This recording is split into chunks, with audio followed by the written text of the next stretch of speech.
എല്ലാവർക്കും വില്ലുമംഗലം സ്വാമിയാരുടെ ശ്രീകൃഷ്ണ കരുണാമൃതത്തിലേക്ക് സ്വാഗതം. രണ്ടാം സർഗവും കഴിഞ്ഞ തവണ നമ്മൾ സമർപ്പിച്ചു. ഇന്ന് മൂന്നാം സർഗത്തിൻ്റെ ആദ്യത്തെ ശ്ലോകം മുതലാണ് നോക്കുന്നത്. ഇത് ശാർദൂല വിക്രീഡിതം വൃത്തത്തിലാണ്. ഈ ആദ്യത്തെയും രണ്ടാമത്തെയും ശ്ലോകം ശാർദൂല വിക്രീഡിതം വൃത്തത്തിലാണ്.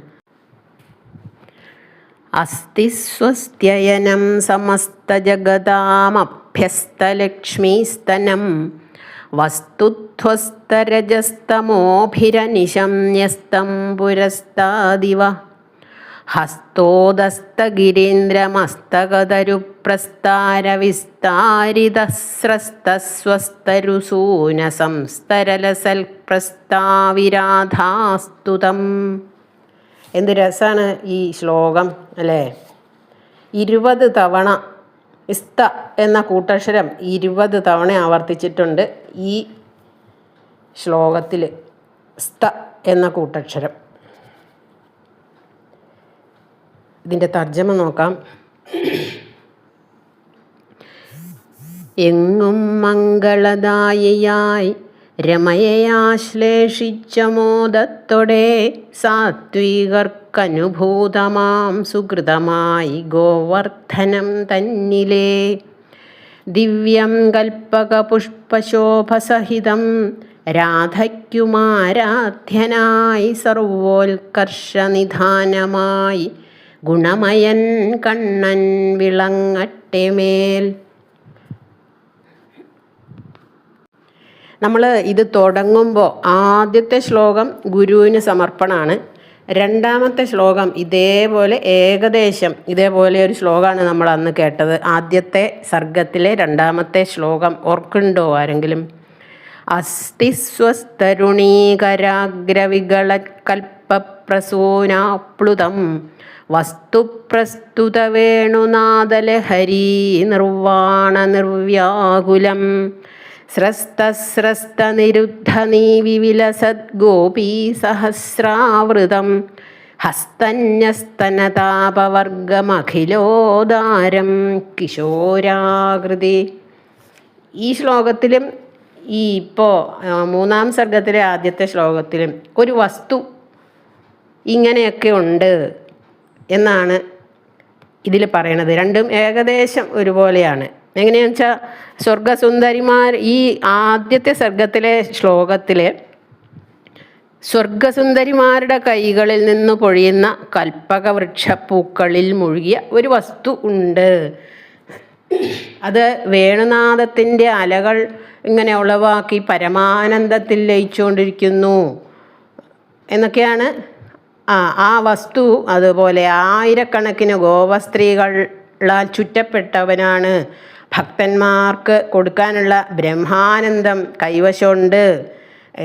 എല്ലാറ്റിനേക്കാളും ഉത്കൃഷ്ടമാണ് എന്നൊക്കെയാണ് ആ ആദ്യത്തെ സർഗത്തിലെ രണ്ടാമത്തെ ശ്ലോകത്തിൽ പറയണത്. ഏകദേശം അതുപോലെ തന്നെയാണ് ഇത്. ഈ മൂന്നാം സർഗത്തിലെ ഈ ചൊല്ലിയ ആദ്യത്തെ ശ്ലോകത്തിൻ്റെ അർത്ഥം നോക്കാം. എല്ലാ ലോകങ്ങൾക്കും മംഗളം അല്ലെങ്കിൽ ക്ഷേമം കൊടുക്കുന്നവനും അതുപോലെ ലക്ഷ്മി ദേവിയുടെ കാമുകനാണ്. പിന്നെ ധ്വസ്തരജസ്തമോഭി എന്നാണ് പറയുന്നത്. രജോ ഗുണവും തമോ ഗുണവും ഒന്നും സ്പർശിക്കാത്ത സാത്വികന്മാരായ യോഗികളാൽ എല്ലായ്പ്പോഴും അവരുടെ മുമ്പിൽ എപ്പോഴും പ്രത്യക്ഷമായിട്ട് കാണപ്പെടുന്നതും, പിന്നെ കയ്യിൽ ഉയർത്തിപ്പിടിച്ച ഗോവർദ്ധനത്തിൻ്റെ മുകളിലുള്ള മരക്കൂട്ടങ്ങളിൽ നിന്ന് പരന്ന് കൊഴിഞ്ഞ കൽപ്പകവൃക്ഷപ്പൂക്കളുടെ പൂക്കൾ, ആ കൽപ്പകവൃക്ഷപ്പൂക്കൾ കൊണ്ട് ഒരു വിരിപ്പ് പോലെ ആയിട്ടുണ്ട് എന്നാണ് പറയണത്. അതിലിരുന്ന് രാധാദേവിയാൽ സ്തുതിക്കപ്പെടുന്നവനും, പിന്നെ ലോകോത്തര വസ്തു അത്ഭുത പ്രഭാവൻ ആയ ലോകോത്തര വസ്തു ആണ്. അത്ഭുത പ്രഭാവനായും ഒക്കെയുള്ള ഒരു വസ്തു ഉണ്ട്. അത് സർവോത്കർഷേണ വർത്തിക്കുന്നു എന്നാണ്. അസ്തി എന്ന് പറഞ്ഞാൽ വിജയിച്ചരുളുന്നു എന്നർത്ഥം. ഇതിൽ അങ്ങനെയാണ് അർത്ഥം. ഇങ്ങനെയൊക്കെയുള്ള ഒരു വസ്തു ഉണ്ട് എന്നാണ് പറയണത്. അത് ശ്രീകൃഷ്ണ ഭഗവാനാണ് അല്ലേ. അടുത്ത ശ്ലോകവും ശർദൂല വിക്രീഡിത വൃത്തത്തിലാണ്. രാധാരാധിത വിഭ്രമാത്ഭുതരസം ലാളിത്യരത്നാകരം സാധാരണ്യപദവ്യതീത സഹജസ്മേരാനനാംഭോരുഹം ആലംബേ ഹരിനീലഗർവഗുരുതാ സർവസ്വനിർവാപണം ബാലം വൈണവികം വിമുക്തമധുരം മൂർധാഭിഷിക്തം മഹഃ. രാധാദേവി മയങ്ങുമാറു വരമാം സൗന്ദര്യരത്നാകരം വർണ്യാതീത മനോഹരസ്മിതമുടേ വക്ത്രാംബുജം മോഹനം ഗർവം കൂടിയൊരിന്ദ്രനീലമണിയെ തോൽപ്പിച്ചിടും സൗഷ്ഠവം വേണുനാദമുണർത്തുമീ മഹിത തേജസ്സാണെനിക്കാശ്രയം. രാധാദേവിയുടെ ആരാധനയ്ക്ക് പാത്രീഭൂതനായിരിക്കുന്നവനും അതുപോലെ സൗകുമാര്യ സർവസ്വവും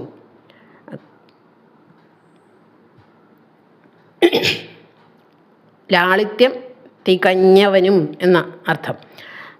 പിന്നെ ഭഗവാന്റെ മന്ദസ്മിതത്തിന് എല്ലാവരുടെയും മന്ദസ്മിതം പോലെയല്ല, അസാധാരണമായ മന്ദസ്മിതം എന്നാണ്. എല്ലാവരും മന്ദഹസിക്കുന്നത് പോലെയല്ല ഭഗവാന്റെ മന്ദസ്മിതം എന്നർത്ഥം. അസാധാരണവും മന്ദസ്മിത സുന്ദരവും ആയ ആ ഒരു മുഖാരവിന്ദത്തോടു കൂടിയവനും. പിന്നെ ഇന്ദ്രനീലത്തേക്കാൾ ഇന്ദ്രനീലത്തിന് പോലും ഇന്ദ്രനീലരത്നത്തിൻ്റെ അഹങ്കാരത്തെ വെല്ലുന്നത് ആണ് അത്രയും തിളക്കം ഉള്ളവനും. പിന്നെ അങ്ങേ അറ്റത്തെ സൗന്ദര്യവും മാധുര്യവും ഉള്ളവനും. പിന്നെ വേണു വായിക്കുന്നതിൽ അതീവ തൽപരനും ഒക്കെ ആയിട്ടുള്ള ഈ ബാലവിഗ്രഹത്തെ ഞാൻ ആശ്രയിക്കുന്നു. ആ ഉണ്ണികൃഷ്ണനെ, വേണുഗാന വിദഗ്ധനും തേജസ്വിയുമായ ആ ഉണ്ണികൃഷ്ണനെ ഞാനിത് ആശ്രയിക്കുന്നു എന്നാണ് ഇതിൽ പറഞ്ഞിരിക്കുന്നത് രണ്ടാമത്തെ ശ്ലോകത്തിൽ. മൂന്നാമത്തെ ശ്ലോകം നോക്കാം. ഇത് മഞ്ജുഭാഷിണി എന്നുള്ള വൃത്താണ്. കുറേ വിശേഷണങ്ങളാണ് ഈ ശ്ലോകത്തിൽ. കരിണാമലഭ്യഗതി വൈഭവം ഭജേ കരുണാവലംബിത കിശോരവിഗ്രഹം യമുനാമനാരത വിഹാരി മാനസേ യമുനാവനാന്തരസികം പരം മഹ. കളഭങ്ങൾ തോൽക്കുമതുപോലെയാം ഗതി കൃപ കൊണ്ടെടുത്ത വരബാലരൂപവും മുനിമാനസേ നിരതമായി വിളങ്ങുമായ മുനാവിഹാരി അവനെ ഭജിപ്പു ഞാൻ. കരിനാമലഭ്യഗതി വൈഭവം. ആനകൾക്കൊരു ചന്ത, ആന നടത്തത്തിനൊരു ചന്തം ഉണ്ട് എന്നല്ലേ. ഗജരാജ വിരാജിത മന്ദഗതി എന്നൊക്കെ കേട്ടിട്ടില്ലേ. അപ്പോൾ ആനകൾക്ക് നടക്കുമ്പോൾ അല്ലേ ഒരു നോക്കി നിൽക്കും നമ്മൾ അല്ലേ, ആന നടക്കുമ്പോൾ. അപ്പോൾ അതുപോലെ അല്ല, അതിനേക്കാളും ഭംഗിയിൽ നടക്കുന്നവനും എന്നാണ്. പിന്നെ കാരുണ്യത്താൽ ബാലശരീരം സ്വീകരിച്ചവൻ, കൃപാവിലാസം കൊണ്ട് സ്വീകരിക്കപ്പെട്ടതാണ് ആ ബാലവേഷം എന്നാണ്. പിന്നെ മഹർഷികളുടെ മനോമുകുരത്തിൽ അനവരതം വിഹരിച്ചു കൊണ്ടിരിക്കുന്നവനും യമുനാ നദീതീരത്തിലുള്ള വനങ്ങളിൽ ക്രീഡിക്കുന്നതിൽ മാത്രമാണ് താല്പര്യം എന്ന് അതിന് തൽപരനും ആയ ആ പരബ്രഹ്മസ്വരൂപത്തെ ഞാൻ എന്നും ഭജിക്കുന്നു എന്നാണ്. യമുനാവനാന്തരസികം എന്നാണ്. യമുനാ നദിയുടെ തീരത്തുള്ള വനങ്ങളിൽ ക്രീഡിക്കുന്നതിൽ തൽപരൻ, അങ്ങനെയൊക്കെയുള്ള ആ പരബ്രഹ്മസ്വരൂപത്തെ ഞാനെന്നും ഭജിക്കുന്നു എന്ന്.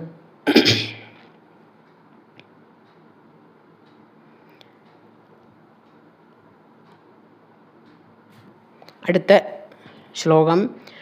നിയന്ത്രയത് സകല ജഗത് വ്രജാംഗനാ നിയന്ത്രിതം വിപുലവിലോചനാജ്ഞയാ നിരന്തരം മമ ഹൃദയേ വിജൃംഭതാം സമന്തതഃ സരസതരം പരം മഹ. ഇത്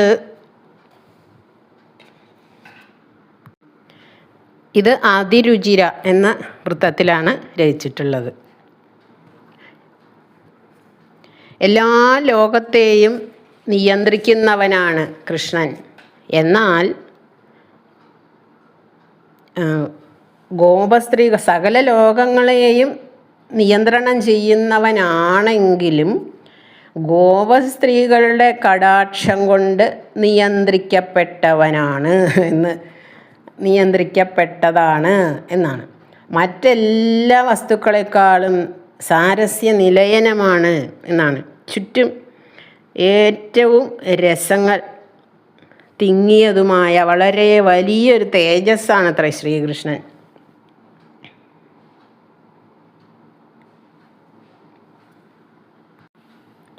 സർവവ്യാപിയും മറ്റെല്ലാ വസ്തുക്കളെക്കാളും സാരസ്യ നിലയനവുമാണ്, സർവവ്യാപിയാണ്. അത് നമ്മൾ പൂന്താനത്തിൻ്റെ ശ്ലോകങ്ങളിൽ കേൾക്കാറുണ്ടല്ലോ, വിഭു വിഭോ എന്ന് പല ശ്ലോകങ്ങളിലും ഒരു സംബോധനയുണ്ട്. വിഭു എന്ന് പറഞ്ഞാൽ സർവവ്യാപി എന്നാണ് അർത്ഥം.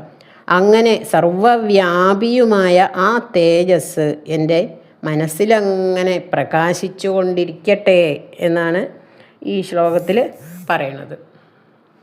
അടുത്ത ശ്ലോകങ്ങൾ നമുക്ക് അടുത്ത ദിവസം നോക്കാം. എല്ലാവർക്കും നന്ദി, നമസ്കാരം.